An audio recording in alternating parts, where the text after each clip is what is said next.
It was the beginning of a warm summer evening in Princess Beatrix Park in Schiedam, Netherlands, when a small naked boy emerged from the dense bushes with a shoe hanging from his bloodied neck.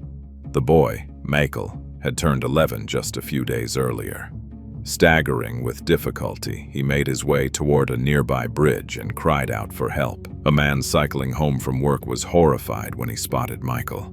He immediately contacted emergency services and reported that something terrible had happened in the park and that an ambulance and police were urgently needed. There was another child lying in the bushes. After school on June 22, 2000, 10-year-old Ninky and 11-year-old Michael got on their bicycles and rode to Princess Beatrix Park. They left their bikes near the rear entrance of the petting zoo. On such a warm summer day, they happily splashed around in the water at the Fort Drakenstein-themed playground. However, they remembered that they had to be home for dinner by 5:30 p.m. Ninka's family had invited Michael to have dinner with them. The children asked a park employee what time it was, and when they learned that it was already 5:15 p.m. and that they had only 15 minutes left, they headed back toward their bicycles. By that time, the petting zoo had already closed. As Ninky and Michael approached their bicycles near the rear entrance, someone suddenly grabbed them from behind by the necks and forced them into the dense undergrowth of the park. There, the children got a look at their attacker, a young man they had never seen before. Threatening them with a knife, he forced both children to remove their clothes. A brief delay occurred because Michael was wearing high-top boots with long laces. Losing patience, the attacker began helping him take them off. He himself remained fully clothed. While they were struggling with their clothing, a passerby walking a black and white dog went past the bushes. The passerby did not notice them, but this moment prompted the attacker to force the children even deeper into the undergrowth, about 90 meters from the path. There, the situation escalated into a violent assault while the attacker watched. Afterward, he turned on Michael. The boy suffered severe injuries and lost consciousness. Michael was in pain and bleeding heavily, but he managed to remain motionless and pretend to be dead. The attacker then turned his attention to the girl. Michael could not see what happened to his friend, but he could hear them. Despite her desperate resistance, the attacker was, of course, stronger. Michael heard her struggle for some time until a frightening, oppressive silence fell. The stranger then ended the girl's life with a shoelace. Michael heard the killer say, "Yes, go to your friend, fall asleep. Your friend is already gone." Then he tightened the second lace, which was still threaded through several loops of the boot, around Michael's neck. He wanted to ensure that the second victim was dead before he left the attack site. Michael did not rush to move. It seemed to him that 20 to 30 minutes had passed before he dared to move again. Then, despite his severe injuries and overwhelming pain, he staggered out of the bushes and attracted the attention of a passerby standing nearby on a small bridge. That person stopped another man who was passing by on a bicycle, and at exactly 6:08 p.m. the cyclist called emergency services to report that medical assistance and police were needed. When police flooded the park 7 minutes later, they discovered the lifeless body of Ninka Kleiss in the bushes. The following day, the police held a press conference, announcing that Ninky Kleiss had been murdered and that Michael was seriously injured. The public was horrified, as the crime had taken place in broad daylight in a park that is usually full of people. Pressure on the police was immense. People demanded that the perpetrator who had attacked the children be put behind bars as quickly as possible. Detectives interviewed witnesses one after another. Forensic teams combed the crime scene in search of DNA samples, fingerprints, hair, and other evidence. Investigators also spoke with Michael. It was a miracle that the boy had survived such an attack. As experts explained, he had entered a state in psychology known as a freeze response. This is an evolutionarily ancient survival mechanism in which the nervous system reacts to extreme stress or threat, not by fighting or fleeing, but by shutting down movement and responsiveness. Similar behavior can be seen in terrified animals when they are caught by a predator. This reflex in Michael was so strong that he did not move even when the attacker stabbed him multiple times to check whether he was still alive. That is what ultimately saved his life. Michael provided a very detailed description of the attacker, especially his face. The boy said that the person who attacked him and Ninky was a young man, no older than 35. But most likely much younger, closer to 20. He was fairly tall, slim, and not very well groomed, resembling someone with a drug addiction, possibly even homeless. The attacker was wearing a dark, most likely leather jacket and a baseball cap. He had a gold piercing in one ear and short, tousled hair, but the most distinctive feature was his face. He clearly suffered from acne. His unusually pale skin showed many fresh breakouts as well as older, scratched and scarred marks. The police shared this description with the media, and a flood of calls came into the hotline. But the suspect could not be found. Because the police were unable to identify the killer despite all efforts, doubts began to arise about Michael's statements. Investigators considered the possibility that the boy might be withholding information out of shame.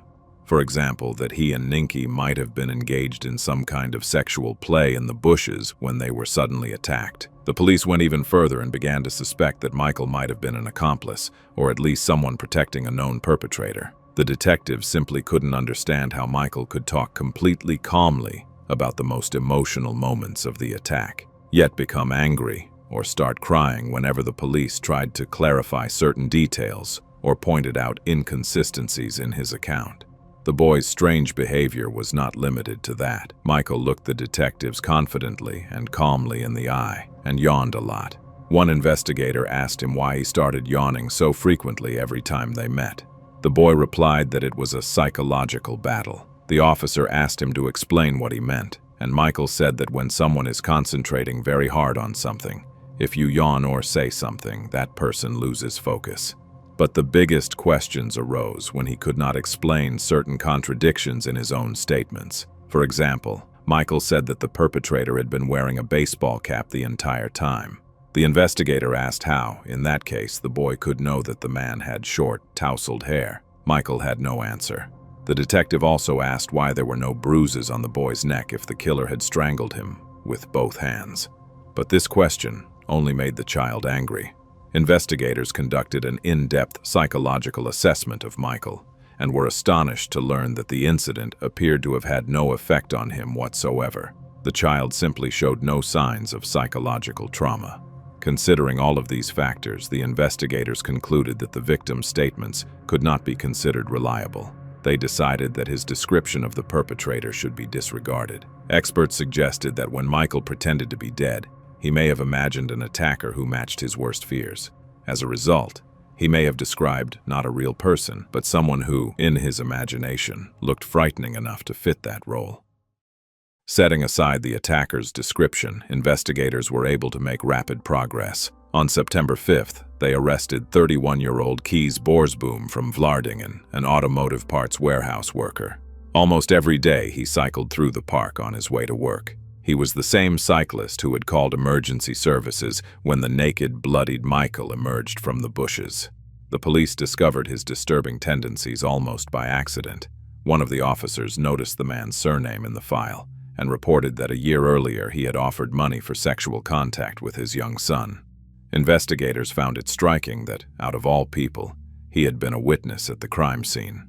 The man was interrogated. At first, Kees denied everything, but the police brought in a psychiatrist to the interrogation room, who helped the suspect admit that on that day he had been sexually aroused and was looking in the park for minors to whom he could propose sexual contact.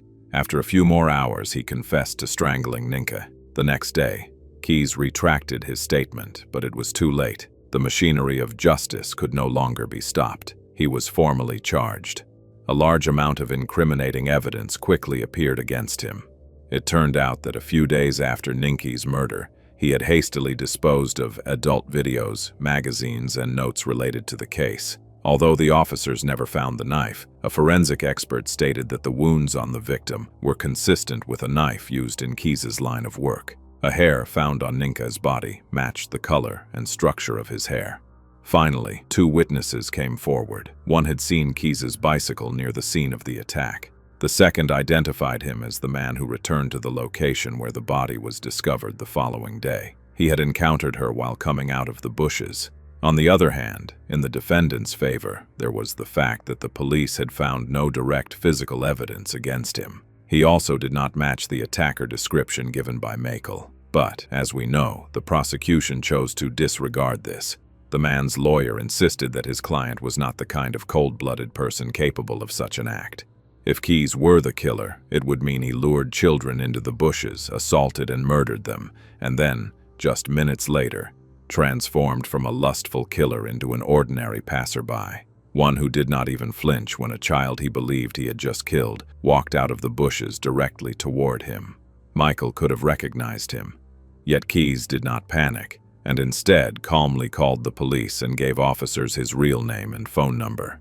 Could Keyes be a modern-day Dr. Jekyll and Mr. Hyde, capable of deceiving everyone by putting on and taking off the mask of a murderous monster? It seemed the judges would have a difficult task, but on May 29, 2001, they found the defendant guilty. The judges took into account that the evidence was mostly circumstantial, but deemed it sufficient for a conviction. He was sentenced to 18 years in prison, followed by compulsory psychiatric treatment. He would be held in a psychiatric facility and would not be released until doctors determined that he was no longer a danger to society. In Keyes' case, this was effectively a life sentence. The problem was that in order to work through one's issues with a psychiatrist, one must acknowledge them, and Keyes firmly maintained his innocence regarding the murder of Ninka and the attack on Michael. And there were people who believed him, the well-known Dutch crime journalist Peter R. de Vries, now deceased, and forensic psychiatrist Professor Peter J. van Koppen. They questioned the evidence and the methods used during the investigation. The main piece of evidence against the defendant was the confession. However, there are many issues with it. The interrogation in which the confession was obtained was the only one that, by some coincidence, was not recorded on tape. According to Keyes, the detectives used various tactics to force him to admit guilt. They made him doubt his own memory and explained the advantages of confessing. The interrogation lasted an extremely long time. He was not allowed to rest or sleep, and was given coffee while they waited until he was ready to agree to everything, just so he could finally be left alone. But the main problem with this confession is that it contradicts the evidence and the statements of young Michael. The boy said that the attacker threatened them with an old-fashioned knife with a wooden handle. Keyes described a completely different knife. Also, according to Keyes' confession, he allegedly first sexually assaulted Ninka and attempted to strangle her first. Yet we already know that this was not how it happened. But why would he lie if he had already decided to confess? In addition, DNA evidence supported Keyes' possible innocence. Police found DNA under Ninki's fingernails and on the shoelace used to strangle her that did not match Keyes' DNA. At trial, an expert suggested that the DNA could have been transferred under her nails much earlier at school. However, Ninki and Michael had been playing in water in the park, meaning her nails should have been relatively clean. Despite initial police claims that they had thoroughly combed the entire park, it later turned out that this was not entirely true. For example, witnesses had seen a young man sitting for a long time on a bench near the pond where Ninki and Michael had been playing. The police examined the bench rather carelessly. The young man had left behind a drink can. The DNA on the can could have been compared with the DNA under Ninka's fingernails, but this was never done because the police were already convinced they had found the killer. They also did not ask divers to search the park's bodies of water, even though the attacker could have thrown the knife into one of them. Witness testimony became a separate mockery of justice.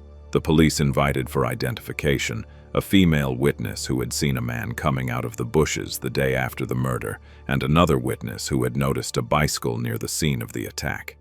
Initially, the female witness described a man with shoulder-length hair, but during the lineup, she unexpectedly decided that Keyes, a man with a short haircut, could be the person she had encountered in the park. The farce reached its peak during the bicycle identification. 6 months had passed between the murder and the identification procedure, and the witness had since moved to the United States. As a result, the police sent him an email with photographs of only Keyes' bicycle, without any comparison options. Moreover, the images were labeled Suspect KB's bicycle, front view and rear view. The witness, of course, identified the bicycle as the one he had seen in the park 6 months earlier. He went even further and claimed he recognized the model and color of the bicycle, which is particularly interesting since the images sent by investigators were black and white. In fact, that bicycle had also been noticed by another witness. The man initially told investigators that the bicycle looked like Keyes' bicycle. However, the prosecutor presented this testimony to the judges, omitting the final part of the sentence. The witness actually stated clearly that it was a different bicycle with a completely different lock. This was not the only instance where the prosecutor distorted facts in his favor. He convinced the judges that a hair found on Ninke's left thigh matched Keys's hair, even though DNA analysis had already shown that it was a female hair. And this is without mentioning that Keys actually had an alibi. Admittedly, not a strong one, but still an alibi. Keys worked at an automotive parts warehouse. He could only leave work after the last truck had departed, between 5:18 p.m. and 5:22 p.m., taking the most unfavorable time for him, 5:18 p.m., if he immediately headed to Princess Beatrix Park and rode quickly, he would arrive in about 11 minutes, around 5:29 p.m. However, we already know that Ninke and Michael asked a park employee for the time, and it was 5:15 p.m. The attacker approached them just 1 or 2 minutes later. Keys simply could not have arrived at the park in time. Witnesses saw the bicycle already lying on the grass at 5:30 p.m. when the man was still on his way. One of the witnesses who saw the bicycle was walking a dog with a black and white coat, likely the same dog Michael had seen from the bushes. Another interesting detail: Keys admitted that when he arrived at the park, he followed a boy he found attractive for some time. Most likely, this was the younger brother of Ninke, whom their mother sent to hurry her at 5:30 p.m., since Ninke and Michael were already late for dinner. The boy had arrived at the park on his small bicycle within a few minutes, so if Keys had been following Ninke's brother, he could not at the same time have been committing the murder. The police found it remarkable that, of all people, someone with such a background involving children happened to be present at the crime scene. But he was not the only one there. In the immediate vicinity of the scene in the park was taxi driver Hans Franken. At the moment when the naked and injured Michael emerged from the bushes and Keys was only just arriving on his bicycle, Hans was standing nearby on a small bridge. A year after the incident, on April 22, 2001, Hans gave an interview as a witness, stating that he had seen and heard nothing and had not noticed the perpetrator leaving the scene. However, this interview was seen by several boys. They claimed that Hans had invited them to his home, shown them adult films in their presence, and engaged in sexual self-stimulation. In other words, the witness himself turned out to be a child molester. Unlike Keys, who was described as non-aggressive, such a claim could not be made about Hans. Even his own family could not vouch for him. Hans's brother and sister contacted the police, asking them to investigate his possible involvement in the case. They were concerned about his behavior. He spoke frequently about the deceased victim, looked at her photographs, and returned to the park several times. Hans even attended the funeral, although he was not supposed to, as only the girl's relatives and school children were present. The police, however, seemed uninterested in the family's request. Meanwhile, Hans's mental health deteriorated sharply, and on September 30th, 2002, he decided to end his life, leaving no farewell note. It later emerged that he had voluntarily provided a DNA sample, which did not match the DNA found on Ninke. For the police, this was considered definitive proof of his innocence, although for some reason, DNA evidence did not have the same effect in Keys's case. But even this was not all. In the same area where the crime took place, another child predator was operating, a man with the surname Heemskerk. This predator was far more dangerous than Keys and Hans combined. Heemskerk knew Hans Franken. They had a relationship and had spent time together. Unlike Hans, however, Heemskerk had a long criminal record. Many people, including police officers, informed the detectives investigating Ninke's murder about this man, but they showed no interest. They already had Keys Borsboom. Everything pointing to other suspects was ignored. The high-profile investigative reporting by journalist Peter R. de Vries brought renewed attention to the case. The police were forced to review their work, but the result remained the same. Keys continued to maintain his innocence and filed appeals, but all were rejected. In July 2004, after Keys had already spent 4 years in prison, a twist occurred that no one had expected. Wick H., a 25-year-old man from Rotterdam, was arrested in connection with 2 violent sexual assaults. During his arrest, a DNA sample was taken and checked against the database, revealing a match with DNA found on Ninke, under her fingernails and on the shoelace used to strangle her. And it is astonishing, the police had considered the DNA on Ninke insufficient to prove Keys's innocence, yet it was sufficient to be entered into the database. Following the match, Wick confessed to the murder and the attempted murder. His confession was detailed and included information that only the real perpetrator could have known. A review of the case confirmed that Wick was the offender. On January 21, 2005, the court sentenced the 26-year-old killer to 20 years in prison and mandatory psychiatric treatment. He has already served his custodial sentence and is undergoing treatment in a psychiatric facility. In light of the new information, on December 10, 2004, Kees Borsboom was released. He had spent more than 4 years in prison for a crime he did not commit. After his release, he faced the difficult task of rebuilding his life. The government provided financial compensation for its mistake, but no amount of money can make up for the lost years or the stigma of being labeled a murderer that remains with him regardless. Kees's wrongful conviction highlighted deep problems in the Dutch justice system. His attraction to minors is certainly wrong and illegal, but it does not automatically make him a murderer. Kees maintains that he is only attracted to young people over the age of 16. But even if he is not being fully truthful, the fact remains that he never committed violent assaults or acts of physical abuse. Nevertheless, investigators rushed to form a conclusion about him and conducted an investigation aimed at fitting evidence to their theory, rather than following the evidence to find the real killer. The biggest problem with such biased investigations is that the true perpetrator remained at large all along. Had they arrested Wick H in time, he would not have been able to abuse additional victims or cause so much suffering to other families. Unfortunately, amid the scandal surrounding the wrongful conviction, almost everyone forgot that this case was about the attack on Ninky and Michael. And while Michael miraculously survived, Ninky did not. As a child, Michael always avoided media attention. Now he has stepped into the public eye, but not to talk about what happened to him, but to announce his political ambitions. He emphasized that he has no desire to look back at that horrific event.